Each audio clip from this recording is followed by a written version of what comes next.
Hey, Coach, I'm so excited you found us. Make sure you subscribe down below and hit up above. We put new content out just about every day. Also, make sure you go over and check out teachhoops.com for coaches who want to get better. If you want to put up balls like this, if you want to win, you want to learn the game, you want the roadmap to become a better basketball coach, teachhoops.com is the answer for you. It's a little bit of everything. It's mentoring, it's resources. Go over and check it out and have a great day. My season. All right. Welcome to high school hoops.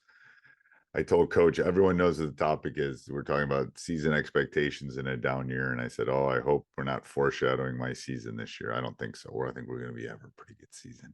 But before we dive into this, I'd like to give a big shout out to our sponsors. First of all, Dr. Dish, the number one selling, I believe it is, shooting machine in the market. My record is like 28 seconds breakdown and put up kind of thing. Go over and check it out. Mention high school hoops, mention Coach Collins, and they'll give you $450 off. That's the best deal out there. That's kind of my deal. I won't let them be my sponsor if they don't let me give the best deal. Also go over and check out teachhoops.com for coaches who want to get better. The one-stop shop for basketball coaches. It's more than Netflix. It's a little bit of everything. If it's not in there, I'll get it or I'll make it. Is what I tell people. So I haven't had anybody in a year and a half say, I need this. Where is it? And I haven't been able to find it for them. So go over and check that out. teachhoops.com for coaches who want to get better. And then also go over and check out Game Changer. I've talked a lot about Game Changer over the last couple of weeks, but it is I used it when my son was playing baseball, but they have moved into basketball, videotaping, statistics, analytics. Grandma in Wyoming can watch the games. So go over and check it out, gc.com/coaching youth hoops, and they will take really good care of you. Tell them Coach Collins sent you. All right. So season expectations in a down year. Well, what do you mean by this topic? This was Coach's topic too. You know it's coming. Everybody knows it's coming. The league knows it's coming. The only people that don't know it's coming are your players, or at least they don't think it's coming. There might be a little piece in the back of their brain that says, hey, we're not going to be good this year. But for the most part, every kid before this season thinks that you're going to be good, or they talk like they're going to be good. Well, everybody thinks they're going to win when they start for the most part. There are teams that are bad, but you're right. So you're saying you're the team that everyone's circling on the schedule going, ooh, I get to play everybody this game. Yes. We and the kids will refuse to acknowledge it. And you need to keep up the front that we're out here to compete every single night or every single day, whenever you play.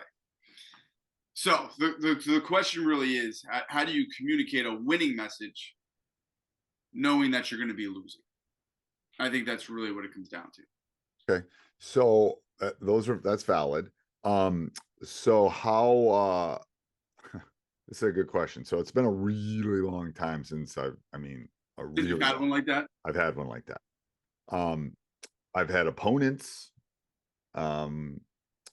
maybe more in the last 5 years, probably, that it's like, ooh, we're going to have to play a really good game to beat this team. We had one last year. It's like, ooh. So it's almost got to become games or seasons within seasons. I have done this in games that even when we've been really good and we're down, all right, we got to cut this 15-10. We got to cut this 10-5. So it's like, we play halves now, but I remember some of my early years where we would have to win, we'd try to win quarters. Like, how many quarters are we going to win? Or how many lockdowns are we going to have? How many stops in a row are we going to have? Those kind of things, I think, are important as far as, you got to it's not about maybe necessarily the end score, but hey, we won 27 of the 32 minutes, even though they scored 48 points in those 6 minutes, whatever it is. Yeah. I think you got to have seasons within seasons and games within games and quarters within quarters and 3-minute chunks within 3-minute chunks.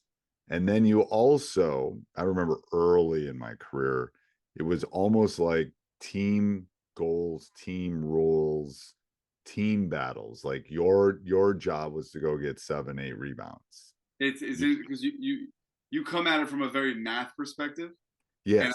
and I come at it from a very, you know, humanities ELA perspective, where I don't want to hear negative self-talk. I don't want to hear negative talk about the team. We need to keep, a positive approach. We might have lost last night by 35, Right. but we made, most of our layups or whatever. There has to be something that you get into away from the numbers, because if they just look at the numbers, the kids are going to be Right. devastated. And the thing is, when I did those goals and roles and stuff, there are goals and roles everyone can achieve every game. Mhm. 100%. And if you're not doing it. And it's like, because there's some of them about just diving the floor, doing this, if you get a time. But some of it is like, you can go get 2 rebounds. You're playing 12 minutes a game. You can go get 2 rebounds. I know you can. Like that is an achievable goal. And then when you've done it a couple times, then we change it a little bit on you. And then celebrating those Right. small. You might have lost by 25, but hey, so and so hit, their goal. So and so hit their goal, and maybe not post game. That might not be the time to do it, but maybe the day after in practice, instead of talking about the things we didn't execute, celebrate the positives. And as competitors, it's one of the worst things that you have to do. It's Right. kind of And it's hard to know, like you're going into battle and you've got, 3 brigades and they have 55 brigades, you're going to lose. yeah. I'm watching House of Cards right now or whatever, the Game of Thrones. And it's like, well, I've got 3 dragons and you've got no dragons. I'm going to win. Sorry. But then how do you keep your kingdom Right. going? You know How what do I you mean? keep it going? Well, I There gotta has to be I gotta something. figure out a way to shoot the dragons down before they can start my entire village Yes, on or fire. at least make my people believe That I can, that yes. we can do it. And and I think you can have successful losing seasons by winning smaller, like you said, smaller battles. Yeah, it's smaller things, I think, and I think that's a big part of it. I really do. It's like, um, and it's setting those things for them. Um, I personally, this is me. Even when we were my first season, my losing season, we were 7-14. I thought we were going to win games that we weren't going to win, but that was me. So part of it is you got to almost live in a rose colored glasses world. Um, Especially if you're trying to build a program or turn one around. Like the point is I wanted to get competitive. And the steps were, we wanted a winning season. So the next year we went from 7-14 to 12-10. Then we wanted to compete for conference. Then we wanted to win conference. So it's not like winning a state championship. It's like I think you can set goals like we can beat these 3. Like I knew which teams we could beat on our schedule. So I probably spent an extraordinary amount of time on those teams, knowing that I could beat. I wasn't going to beat that team. That team had an NBA player. But how do you go into that week? See, that's the question. The teams, Yes. I can do my work and I can get it set up, but the games that we're not going to win. Well, I would always do things that would try to convince them that we could. Okay. Like I would do, like, we would play, I call them combination defenses, but they're junk defenses. We would work on that for 3 because they knew I was preparing to beat that team.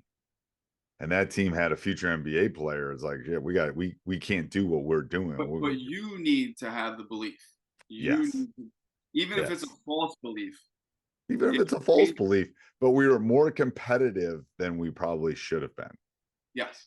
And if you've done your job and you've gained that equity with the kids, they'll believe because you believe. Yep. And we poke them more than they liked. Yes. We irritate. Like, what are you doing? We should be beating you by 30. What are you doing? Like, Yeah, look, we went on a 6-0 run. They had to call a timeout. yes, Like, we were the gnat. We were the no-see-um. We were the mosquito that just, what are you, get away from me? What are you bothering me for? Yeah, like Yes. we're not gonna let this kid put up 20. Or if he does, he's gonna have to Right, work. right. It's like we had one of the leading scorers in the country in our league last year. Our goal was to hold him try to hold him 5 less than he was doing. It was hard because he was gonna cherry pick and he was gonna do. He was gonna do stuff that was gonna cause him to be able to score, but that was our goal. And that and it, when he's in our league this year, now I've got some pieces and now I've got something and I've got an idea and like now, okay, put him on him and we're gonna see how this works and blah, blah, blah. We're gonna tweak this and And so and then the danger becomes you don't want to celebrate those things too much. no, You no, don't want to be like, hey, we only lost by 15. no, a Just loss is a loss. I don't Yeah, yeah. care. We lost We a move game this on. Hey, year. we did what we came to do. Yeah. Now we Yeah. got to move on. Yeah, there's no moral victories. You Yep. know, we had the ball against a top ranked team and my best player had it and he missed a layup. Missed a layup down the stretch. It's like literally like 6. Oh my God. I'd have him shoot that layup a billion times. He missed it. Oh well. But Lost. that's not him. We still lost. Yep. So what can we do to get better? What can we do to finish those? What can we do to do this? Well, we can do this and we can do this and we can do this. So I agree. I believe that I got to go into most of these games just thinking that we're going to be the best. Yes. I mean, I that's just the way I got to live in that bizarro world of we're better than we are kind of thing sometimes, I think. But I think we all have to, as coaches, Yes. you have to believe that, because if you don't, What's the point? yeah, you're not preparing your kids Right. enough. Yeah. And I don't think the spread is big in some opponents in some games, but I don't think the spread's as big as some people think it is. I mean, if you think they're 20 better than you, my guess is they're 10 better than you. Okay, can you make it 4 better than you, and then you get a good official call or you get a good whistle? Maybe you can beat them. Can we get every rebound? Right. Can we? You know what I mean? Can we take a charge? Can we? Those are the things that make that spread that you're talking about just kind of. And if you get that spread close enough that it's within the margin of error, anything can happen. Pressure's on them now. It is. The pressure's on them. All right. Anything else, Coach? Nope. All right. Till next week. All right. Hey, Coach, so glad you enjoyed the video. Subscribe and like before you leave. And also go over and check out teachhoops.com for coaches who want to get better. It's got everything and a roadmap for you to become a better basketball coach. So go over and check it out. And let's head back to the next video, wherever that would be.